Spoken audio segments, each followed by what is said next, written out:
warahmatullahi wabarakatuh.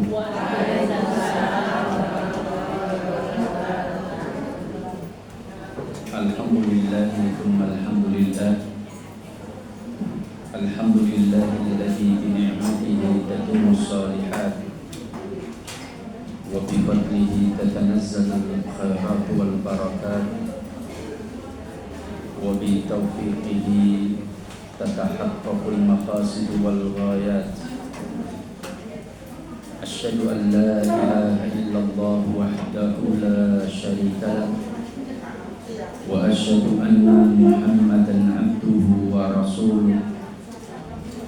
Allahumma salli wa sallim wa barik ala sayyidina wa habibina wa qurrati a'yunina Muhammadin wa ala alihi wa ashabihi wa man tabi'ahum bi ihsanin ila yaumiddin.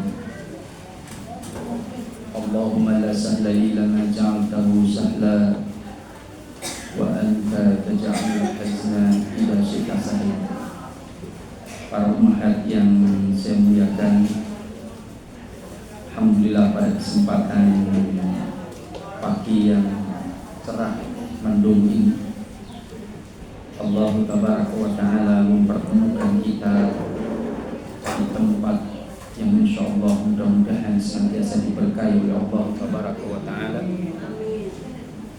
Dan mudah-mudahan pagi hari ini kita semua dalam keadaan sehat, dalam keadaan berbahagia.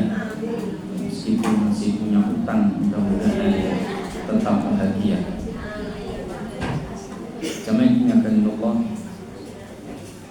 Allah tabaraka wa ta'ala menyebutkan di dalam Al-Qur'anul Karim pesan yang Allah disampaikan di dalam Al-Quran, yaitu tentang bagaimana pentingnya menjaga jiwa. Sampai Allah Tabaraka wa ta'ala bersumpah di dalam Al-Quran itu 11 kali Allah Tabaraka wa ta'ala bersumpah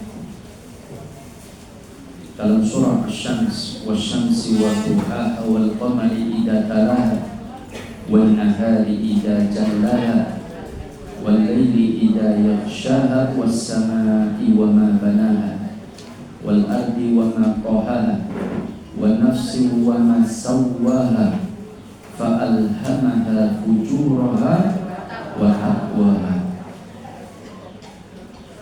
Allah tabaraka wa ta'ala menyebutkan tentang ayat ini, maka ketika dibaca oleh Rasulullah sallallahu alaihi wasallam, beliau berdoa dengan satu doa. Doanya apa ini? Ketika Rasulullah sallallahu alaihi wasallam membaca fa alhamaha fujuraha wa taqwaha wa qad khaba man dassaha qad aflaha man zakkaha. Ini tentang jiwa semua.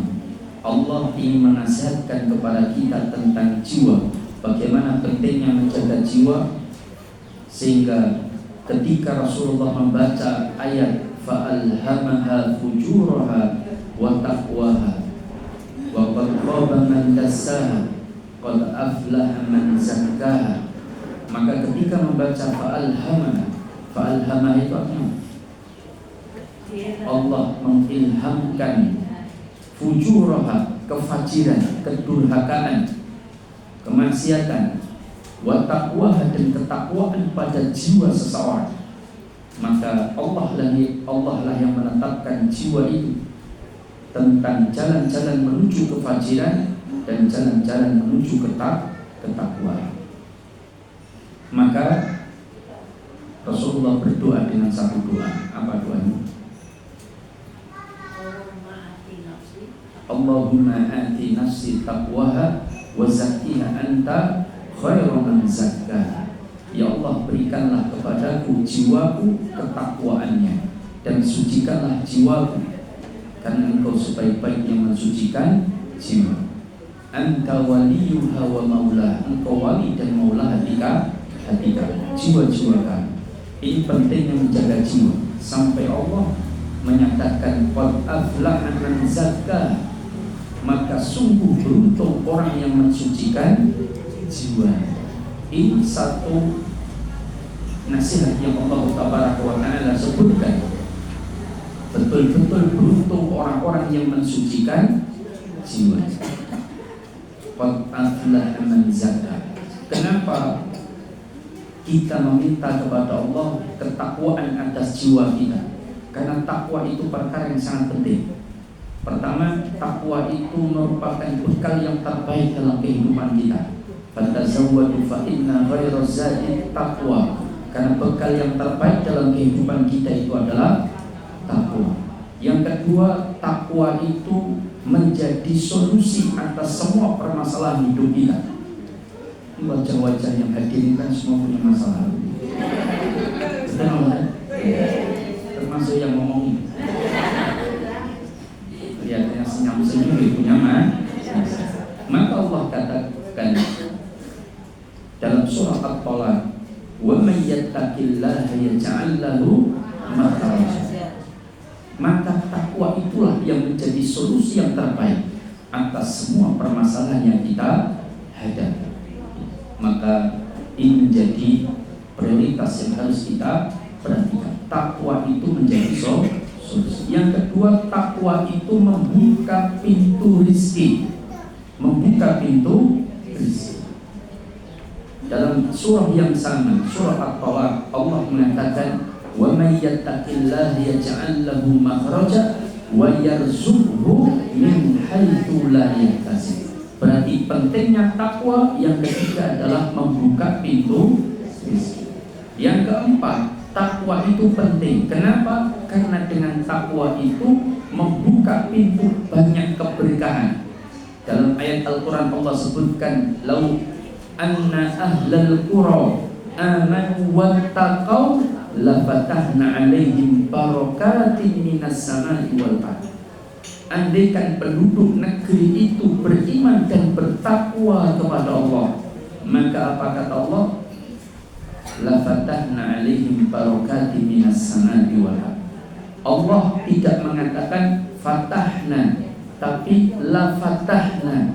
Ada lam at-ta'kid, lam penguatan. Betul-betul akan aku bukakan, kata Allah, pintu keberkahan dari langit dan dari bumi. Bukan banjir bandang, bukan tanah longsor, bukan kebakaran, dan bukan pula gempa bumi, tapi pintu-pintu keberkahan. Nah, ini lafatahna alaihim barakatun minas samai wal ardh.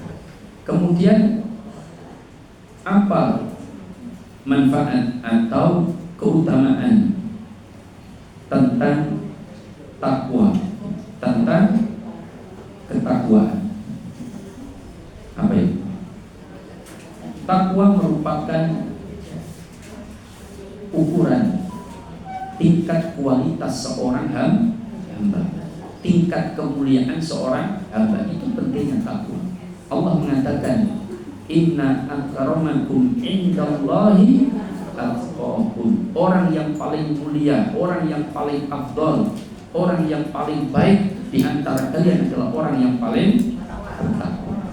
Dan salah satu, karena kita paham betul kenapa kita membaca Allahumma ati nafsi taqwa, karena takwa itu letaknya ada di dalam dada kolbun kita, di dalam jiwa hati kita. Maka pentingnya menjaga jiwa hati dari perkara yang merusaknya merupakan perkara yang sangat penting. Nah, sebenarnya Allah, saya tidak lanjutkan materi tentang takwa. Bagaimana menjaga jiwa agar senantiasa bertakwa. Ini ada 9 poin, tapi tidak saya sebutkan karena materi kita muamalah. Betul betul. Kenapa? Jadi mencatatkan anak. Mau dicatat? Baik.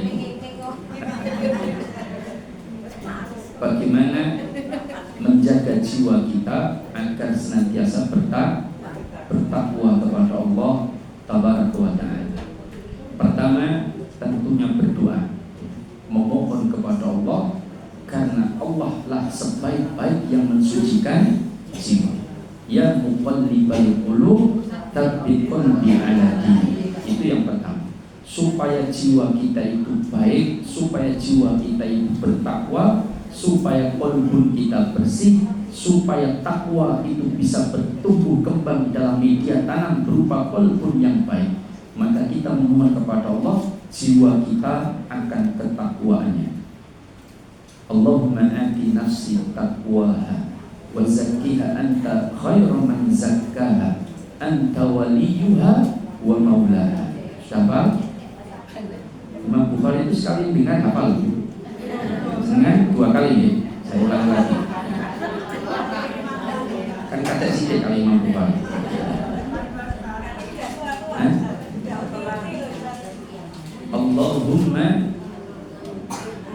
Allahumma ati nafsi taqwa.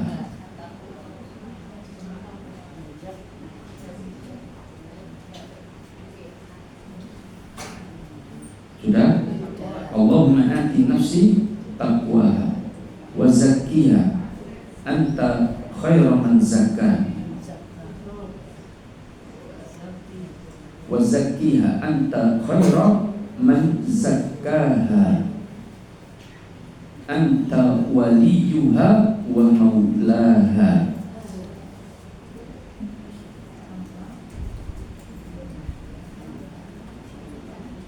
Saya tuliskan aja ya.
Oh ini pakai ya? Iya, pakai ya. Buat sakti ya.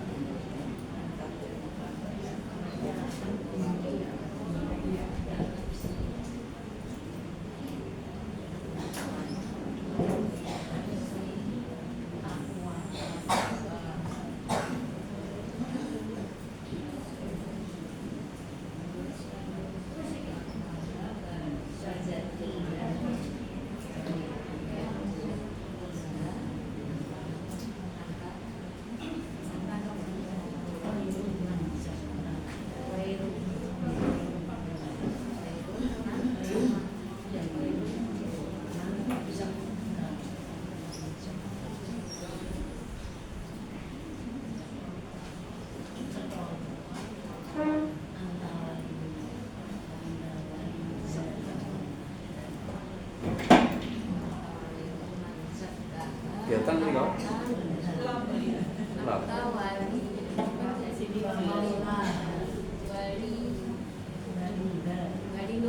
Waliyuha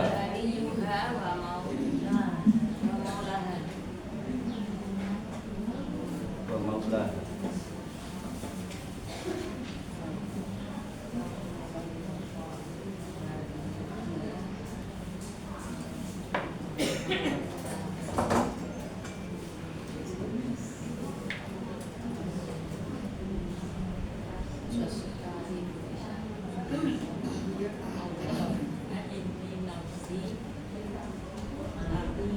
Kurang besar?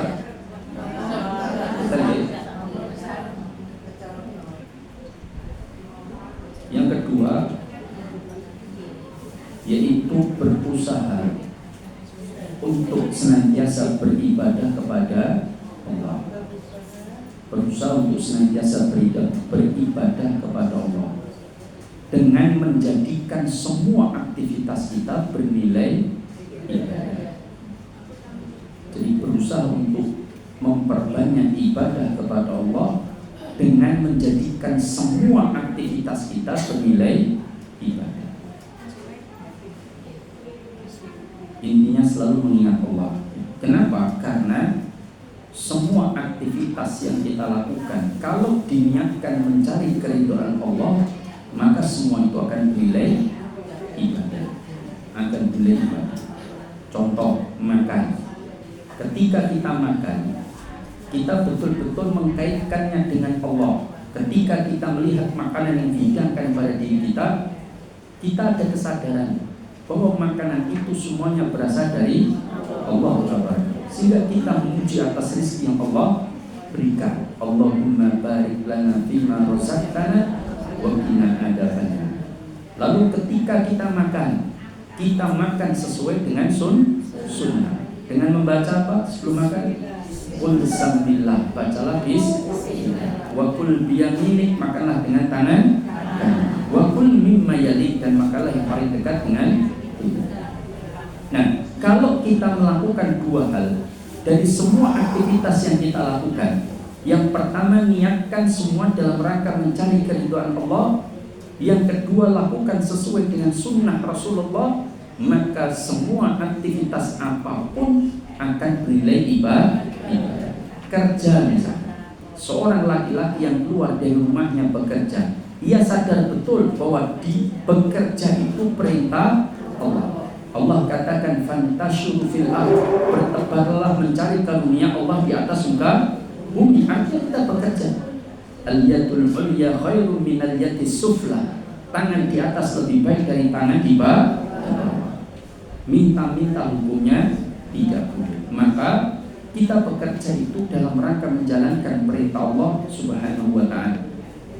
Al-mu'minu qawi khairun wa ahabbu ilallah minal mu'minu dha'if. Seorang yang kuat itu lebih dicintai dan lebih baik daripada mukmin yang lemah. Lemah apa? Lemah apapun. Lenturan, loyal-loyongan, itu tidak. Mukmin harus kuat, harus semangat. Maka ketika Umar bin Khattab radhiyallahu taala anhu melihat ada seorang pemuda yang cara jalannya itu kelihatan kontrak-kontruk, maka Umar marah. Kenapa engkau tunjukkan dirimu sebagai seorang muslim yang lemah? Maka berjalan yang tegak, berjalan yang normal, jangan kontrak. Yo macam luwe loro ba.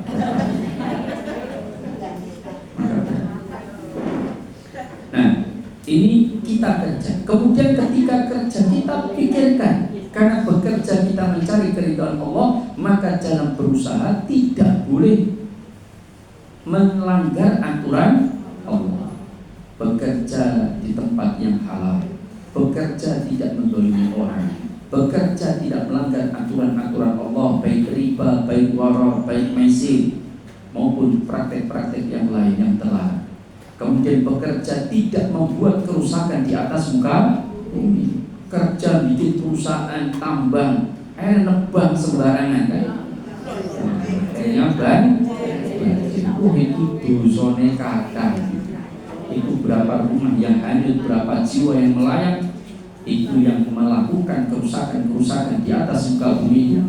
Tanggung jawab di akhirat. Pejabat yang memberikan izin karena dapat sokongan, pejabat yang tidak memperhatikan permasalahan tersebut, semua akan bertanggung jawab di pengadilan Allah Ta'ala. Maka tidak ada hak manusia yang tidak kembali. Pasti semua akan kembali kepada Allah Ta'ala, kepada yang bersangkutan yang atas izin Allah. Maka ini yang kedua, menjadikan semua aktivitas kita itu bernilai ibadah. Artinya memperbanyak ibadah kepada Allah. Itu akan menjaga jiwa kita, akan ketakwaan dalam diri jiwa kita. Yang ketiga, yaitu memperbanyak tilawatul Quran itu bagian dari menjaga jiwa. Kenapa? Jauh dekatnya kita kepada Allah, tinggi rendahnya ketakwaan kita bisa dilihat dari jauh dekatnya kita dengan Al-Quran. Kalau kita dengan Al-Quran itu jauh, jarang dibaca, tidak ditadaburi, tidak mau diamalkan, maka orang itu termasuk orang yang jauh dengan Allah, orang yang rendah ketakwaan. Karena takwa itu sangat dekat. Bagaimana bisa dinilai orang itu dekatnya dengan Al-Quran? Maka oleh karena itulah, maka memperbanyak tilawah. Ingat, bukan sekedar qiraah, tapi tilawah. Paham? Apa itu tilawah? Ya, membaca, mentadaburi, dan mengamalkan isinya. Atau kalau disingkat 3M. Menguras. Kalau PKK itu apa? Menutup, menguras, ngubur, seperti itu.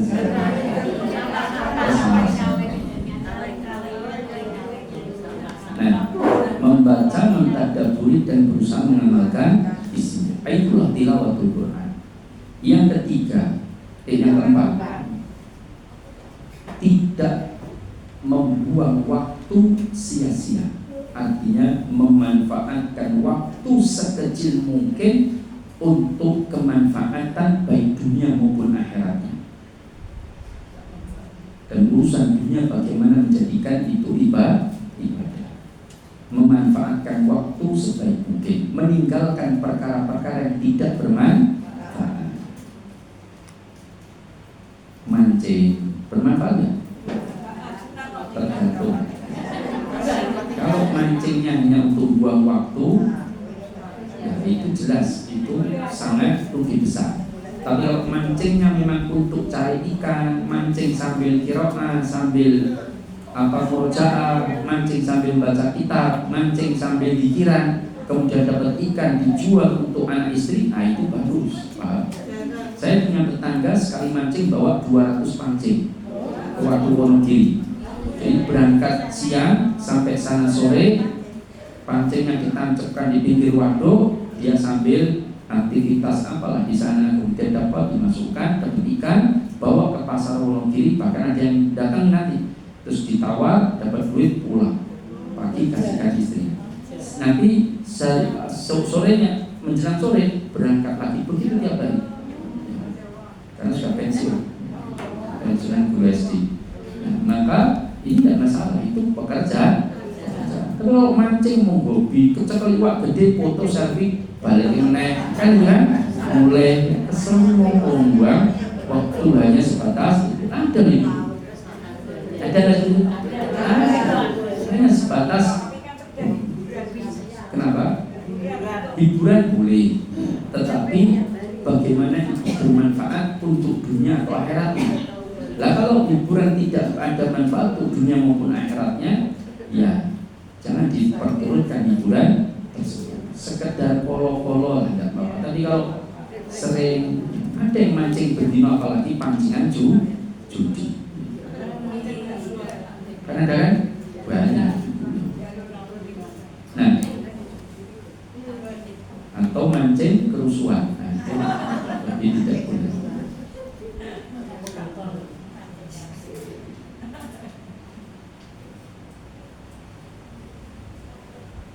Kalau mancingnya itu ditebas terus rombongan, satu mancing pak dikasih waktu hujan, hanya 2 jam mancing rombongan.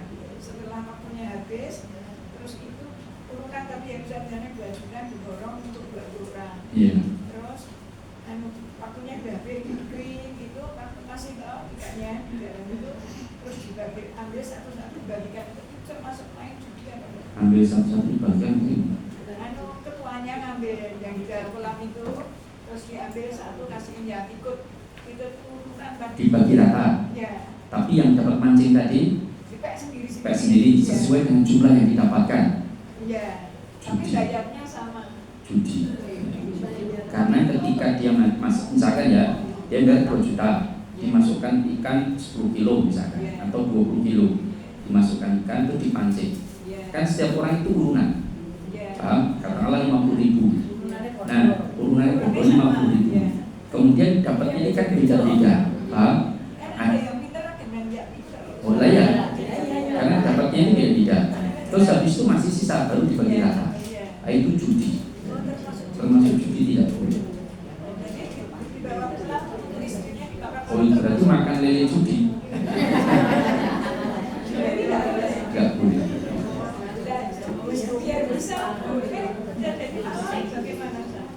Kenapa? Ya, itu harta judi, maka dikeluarkan dari dirinya, disumbangkan atau kasih pada miskin.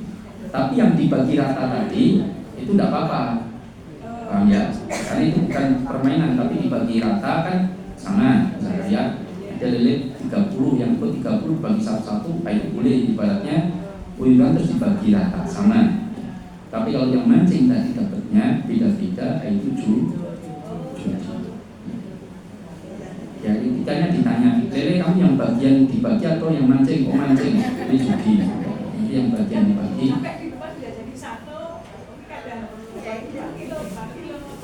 Ya, ini harta campur harta halal dan haram, maka sumbangkan untuk fakir miskin.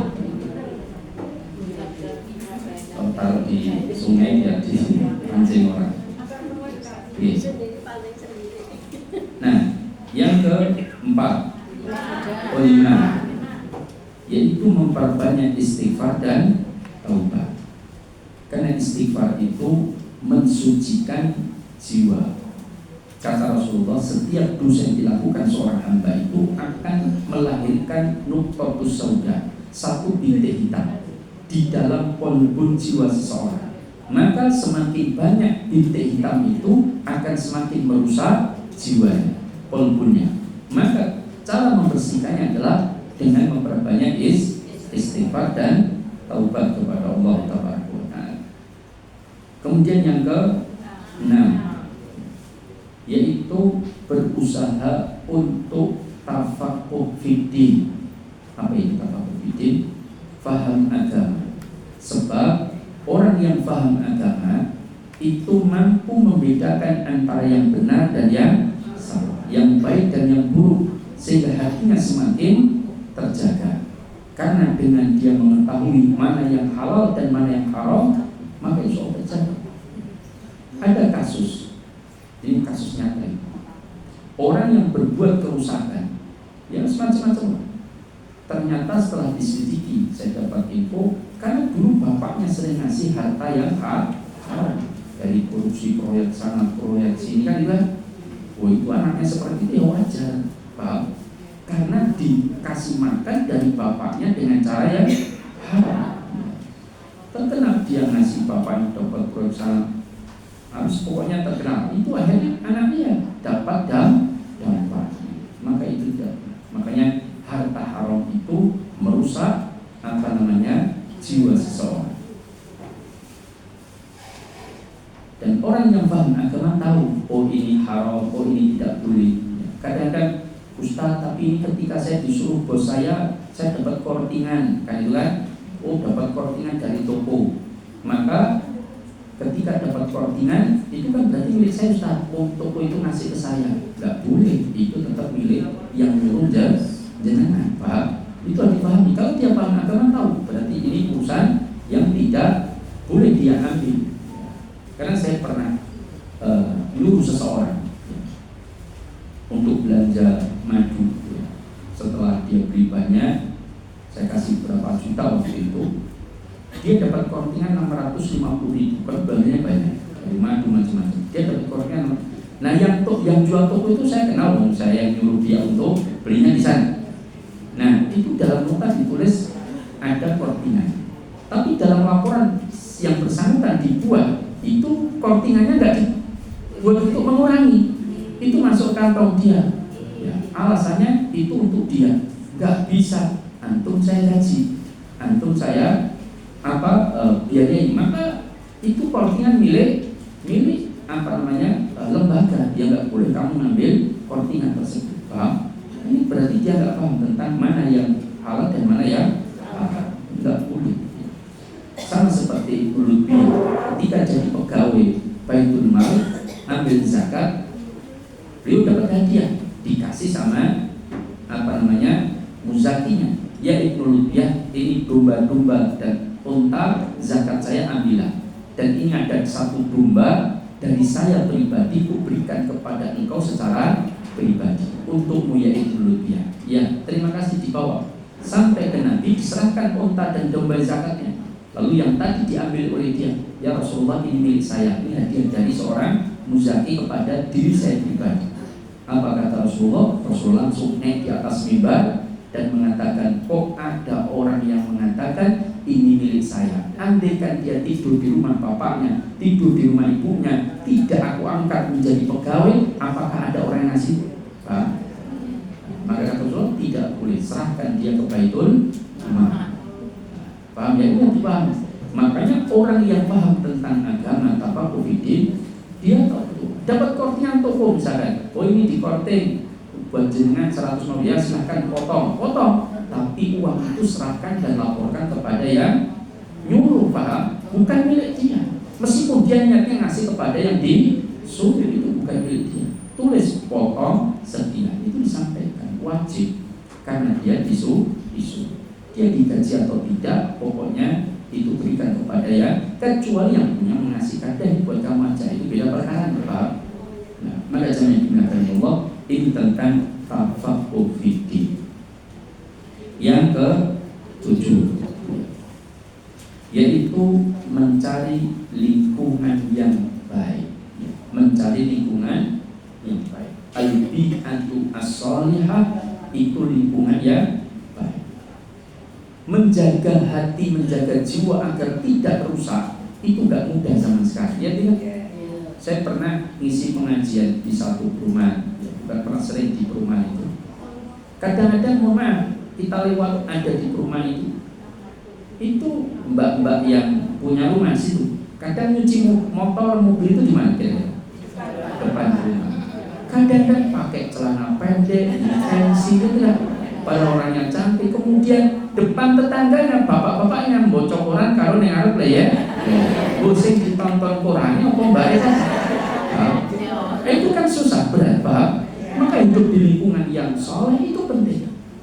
Makanya hidup di lingkungan yang tidak kenal agama, siji gondolan, siji jemur pakaian dalam di depan rumah, ya tidak? Ada nggak? Ada loh. Saya lewat di satu, ya Allah, itu adabnya gimana dia jemur underwear di depan rumah, dilihat orang lain. Orang lain lihat, oh itu berbahaya. Maka jangan digunakan Allah. Ini tentang lingkungan. Lingkungan itu penting. Lingkungan kita buruk, maka kita akan terkontaminasi buruk. Orang yang soleh pun kalau dalam lingkungan yang buruk bisa jadi buruk, ketularan. Maka pentingnya mencari lingkungan yang baik. Ada seorang yang menjual rumah dengan harga 2 kali lipat. Ketika yang beli mau beli, diprotes. Ini rumah tidak wajar nilai harganya, kata dia. Oh jangan salah, saya jual rumah juga jual lingkungan. Kamu tahu nggak tetanggamu nanti siapa? Imam Al-Auza'i. Oh bayangkan, ulama besar itu tetanggamu, nggak main-main. Kamu bisa tanya langsung, bisa dapat nasihat, bisa diajak untuk menjadi soleh. Maka saya harga jual rumah saya 2 kali lipat, karena tetanggamu adalah Imam Al-Auza'i. Luar biasa. Ya, kalau tetangga di berondolan, itu harganya separuh. Kan kudunya ngoten dibalik kan. Wah mas, rumahmu separuh wae kudu ngepet apa dosa abot ikan kan. Ini tanggamu kaya ngene ditatunan cimendene pojokan siji berondolan apa, wah saya mau beli kalau harga separuh harga. Udah apa ditawar. Nah ini tentang mencari bi'ah lingkungan yang baik. Kemudian yang terakhir ke-8, yaitu menjauhkan diri dari sebab-sebab rusaknya hati. Menjauhkan diri dari sebab-sebab rusaknya hati.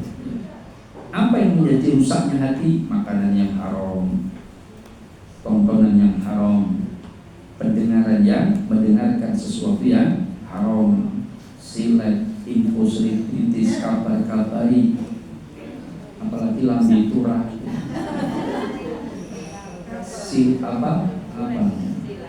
insight dan lain sebagainya. Itu sudah itu merusak. Kenapa? Lihat ya. Yang banyak sekarang yang politik Ya, bagaimana dengan debat-debat politik? Kalau debat-debatnya lebih kepada hal yang tidak bermanfaat, lebih baik tidak usah. Tiwas marake imo. Maka tapi kalau debat antara muslim dengan non muslim, silakan itu bermanfaat. Debat antar calon pejabat, kadang-kadang boleh jabatan boleh.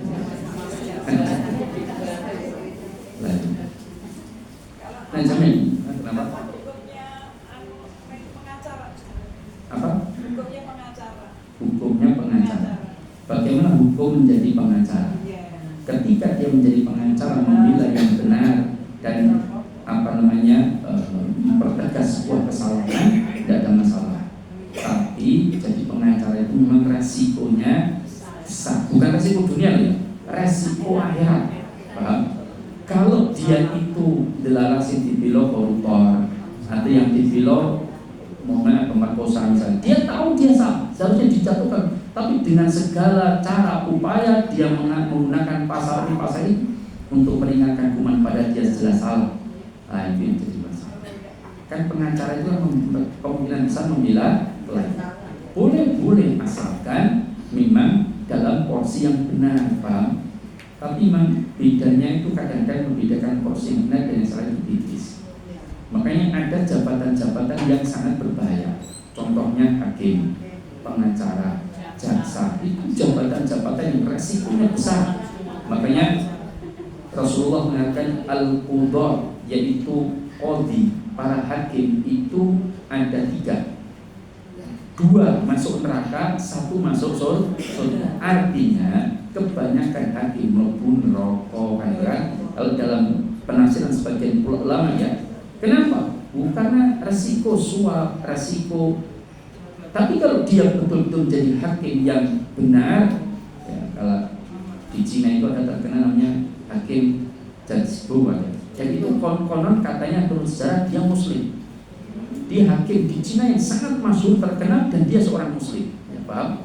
Makanya dia dalam menegakkan hukum betul-betul katanya, saya dapat cerita itu di literatur, karena kalau muslim itu kan tidak ditampakkan. Yang dibikin sinetron atau serial film itu kebetulan dia nggak disebutkan dia muslim, enggak. Oh yang terkenal kayak misalkan dalam penegak keadilan seorang pendekar terkenal namanya Wong Fai Hung, yang sering dilakoni oleh Jet Li itu kan, itu muslim ibu, sangat terkenal di Cina dan dia seorang muslim, pendekar terkenal muslim tangguh, tapi tidak pernah disebutkan keislamannya, ya karena muslim kan kan. Pokoknya Islam itu nggak laku kalau untuk buat, ya, kalau bahkan Islam kalau mau tampil di televisi itu harus ditampilkan oleh wanita cantik kan itu kan, ya, pokoknya ya begitulah segmen pasar di dunia. Nah, itu yang ke-8. Ini sebenarnya pendahuluan dulu. Saya itu mau menyampaikan tentang bagaimana cara mengelola harta negara, bagaimana mengelola hutan, bagaimana mengelola tambang, bagaimana mengelola kekayaan alam. Itu aturan dalam Islam, karena ada 3 kaidah dasar dalam mengelola kekayaan negara. Nanti kita sebutkan berkaitan dengan kekayaan alam di Indonesia. Dan kalau melihatnya tercengang, menurut Badan Penelitian Pertambangan, itu kekayaan alam di Indonesia itu kalau dirupiahkan sekitar 200.000 triliun. Ya, itu kalau dirupiahkan, itu baru perkiraan yang paling minimal. Karena beberapa tambang itu belum diekspos dan belum dikelola. Contoh, tambang emas yang ada di pegunungan Gunung Kidul punya kenalan, dia punya pondok kaya raya, sugih. Ternyata saya dapat info dari tukang gali sumur, dia Ustaz, dia punya pertambangan emas di dekat Watu Kelir, paham? Di Pegunungan Lereng. Itu punya tambang, dia gali sendiri sama timnya, dapat emas. Cuman itu kalau diketahui nggak tahu nanti nasibnya nanti, paham ya? Itu di tengah hutan, saya pernah ikut nambang, saya takut Ustaz. Kalau di tengah hutan betul, di daerah Watu Kelir, pegunungan gunung itu, pokoknya di lereng-lereng Gunung Wonogiri ya. Itu ada tambang emas. Dan memang secara penelitian Pacitan, Gunung Kidul, Wonogiri itu ada banyak tambang emas. Itu belum dikelola. Cuma kalau ketemu para pejabat ya jadi emas. Tanah dia. Tanahnya dia. Lu kan kemarin saya dapat berita ada orang dari tanahnya sendiri terus dipenjara. Dia tidak. Saya ada tanahnya sendiri. Tanahnya sendiri. Karena kalau saya nggak tahu ya hukum di Indonesia bagaimana. Dia gali tanah-tanahnya sendiri kan, lalu dipenjara. Makanya kita itu aneh. Kadang itu harta karun secara aturan Islam itu milik yang penemu, di tanah-tanah dia yang menemu dia, Pak. Tapi kok diambil negara? Dia cuma dapat uang pembinaan sama surat penghargaan, luar biasa. Di Indonesia itu sangat dihargai. Dapat surat penghargaan dan uang pembinaan. Kayak yang dapat Gading Purba di Sragen itu secara pasar internasional itu harganya 1,5 sampai 2 miliar Gading itu. Tapi terus diambil oleh Dinas Purbakala. Konon katanya saya dapat di berita itu dapat uang penghargaan 2 juta sama surat penghargaan, luar biasa dihargai kan. 2 juta sama 2 miliar kan cuma kacek 03. Itu pun dokter kan cukup ya. Dan maka ini yang terjadi. Seharusnya orang yang menemukan harta itu milik dia, paham? Pemerintah yang bisa mengambil 20% itu pun harus masuk alokasi zakat, namanya zakat rikas, paham? 28% itu miliknya. Kalau pemerintah mau ngambil Gading Purba itu dinilai pasaran berapa? 2 miliar ya dibayar 80%. 80% dari 2 miliar kan 1,6 miliar. Nah, dia dikasih duit 1,6 miliar, Gadingnya diambil untuk masuk Dinas Purbakala yang 400 juta dia pemerintah harus keluarkan masuk alokasi zakat. Itu aturan pengelolaan kekayaan yang ditemukan oleh pribadi seseorang, paham ya? Jadi betul-betul itulah dihargai, bukan cuma surat penghargaan dicendal kening tembok ditandatangani Bapak Presiden. Padahal ditandatangani mau dicap tanda tangan kan biasanya kalau tanda tangannya report yang di scan itu tanggung jawab di akhirat. Itu namanya mengambil haknya orang. Nemu emas zaman dinasti Mojolegi misalnya ya, kemudian diambil sama dia, ditemukan emas 12 kilo terus oleh pemerintah dipaksa diambil, dia kasih surat penghargaan dikasih sekian persen saja. Itu dolim, nanti di akhirat akan dituntut. Itu miliknya penemunya, tanah dia, yang menemukan dia, paham? Nah maka kalau mau diambil, dianggap itu punya nilai sejarah, ya dibayar, paham? Nilainya berapa? Ini emas 12 kilo kan ada yang menemukan di Mojokerto ini 12 kilo emas kan? Nah, itu dibayar berapa miliar dia harus bayar, nanti dimasukkan museum, kemudian baru sebagai 20% masuk ke Baitul Mal atau sebagai zakat.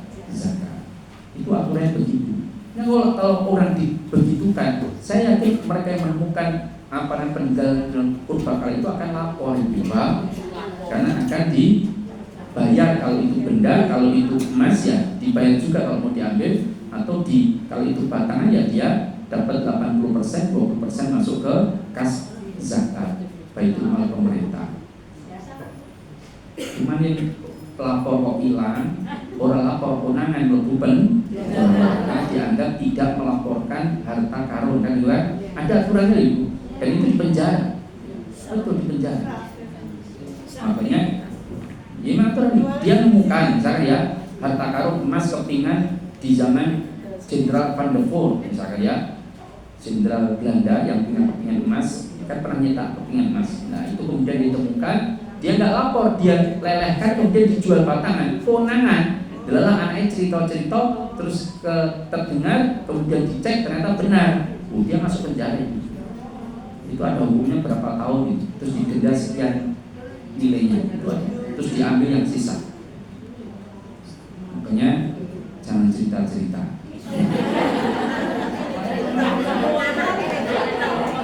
Jadi kalau membantah arah itu rasa cerita arah naik wis didol dhewe. Ya. Oke sawah rampung kan. Cerita anak dia harus ngomong boleh. Anaknya cerita kalau koncone Pak Kuno Mas. Kata karo, oh iya anaknya koncone cerita bapak adalah bapak kepala desa. Dua salam ya. Kalau kayak babinsa rampung ya. Penjuru. Nah ini tentang pengelolaan harta kekayaan negara. Insya Allah karena waktunya mepet, bulan depan kalau di sini nggak ada viewer itu LCD, saya pakai bawa LCD sendiri. Ya, kalau nggak ada, kalau ada ya saya nggak bawa. Ada atau tidak? Oh nggak ada. Boleh yang aja. Ya, nanti saya bawa sendiri karena saya mau menampilkan untuk tentang bagaimana cara mengelola kekayaan negara plus kita uraikan sebetulnya negara kita itu kekayaannya berapa. Nanti kita akan ambilkan dari data-data yang ada di dinas-dinas resmi, kemudian siapa yang menguasai tambang-tambang kekayaan negara. Itu nanti kita bisa uraikan. Nah, kenapa? Oh ya, kita melihat dulu, lama-lama menikmati dengan melihat. Caranya menikmati melihat. Kita kan sistem perwakilan, paham? Makanya segala sesuatu diwakilkan. Jadi pengen rumah mewah sudah kita wakilkan pejabat-pejabat kita. Pengen bayar pajak sudah kita wakilkan pejabat, kan nggak kenapa pajak di sektor jabatan tertentu. Jadi ingin punya kolam renang pribadi, ingin punya perusahaan pribadi, ingin punya mobil mewah, sudah kita wakilkan untuk merasakan, paham? Ya, jadi nggak usah, sudah terwakili. Ada pertanyaan? Pas jam 11? Gak ada? Gak ada? Alhamdulillah. Gak ada mungkin? Sudah adanya kelontas dan sudah sangat kuat dan sudah diselesaikan. Insya Allah kita lanjutkan di pertemuan yang akan datang, yaitu saya diingatkan tentang bagaimana fikih cara mengelola kekayaan negara dalam pemerintahan Islam itu seperti apa. Nanti akan kita kupas. Insya Allah mudah-mudahan sistem ini dipakai oleh negara kita dan mudah-mudahan kita bisa rumah rifah loh jenawi. Demikian aku qouli hadza wa astaghfirullah li wa lakum innahu huwal ghafurur rahim. Subhanakallahumma wa bihamdika asyhadu an la ilaha illa anta astaghfiruka wa atubu ilaik. Assalamualaikum warahmatullahi wabarakatuh.